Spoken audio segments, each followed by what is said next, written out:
بسم اللہ الرحمن الرحیم۔ ایک عورت حضرت حسن بصری رحمۃ اللہ علیہ کی مریدنی تھی اور اس کا ایک بیٹا تھا جو بہت سیاہ کار اور گناہ گار تھا۔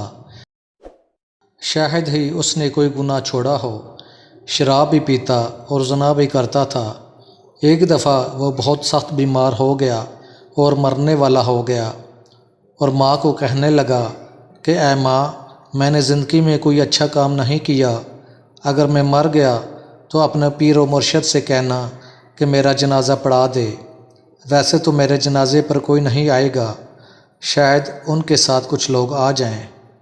ماں ہوتی ہے، بیٹے کی یہ حالت دیکھی نہ گئی، بھاگتے ہوئے اپنے پیر و مرشد حضرت حسن بصری رحمۃ اللہ علیہ کے پاس گئی اور اپنے بیٹے کا جنازہ پڑھانے کا کہا۔ آپ رحمۃ اللہ علیہ نے فرمایا کہ میں نے کبھی اسے ایک سجدہ تک کرتے ہوئے نہیں دیکھا۔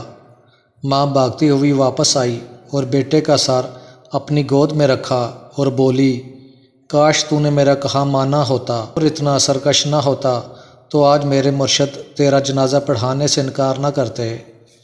بیٹے نے کہا، اے ماں، اگر میں مر گیا تو مجھے دفنانا نہیں بلکہ شہر میں گمانا اور کسی گندی جگہ پھینک آنا اور صدا لگانا کہ نافرمانوں کا یہی حال ہوتا ہے۔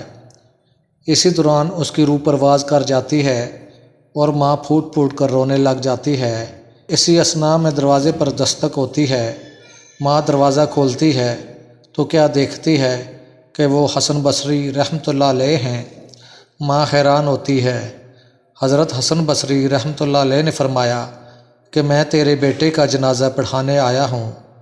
ماں بولی کہ اس کے مرنے کا صرف مجھے اور میرے خدا کو علم ہے، آپ کو کیسے علم ہوا؟ آپ رحمۃ اللہ علیہ نے فرمایا، جب تم واپس آئی تو مجھے اونگ آ گئی کہ غیب سے آواز آئی، اے حسن، تو ادھر سویا ہوا ہے اور ادھر میرے پیارے کا جنازہ کون پڑھائے گا؟ سبحان اللہ! ندامت کے دو آنسو کیا گرے، ادھر سے بخشش کا پروانہ جاری ہو گیا۔ ویڈیو اچھی لگی تو چینل کو ضرور سبسکرائب کر دیجیے گا۔ جزاک اللہ۔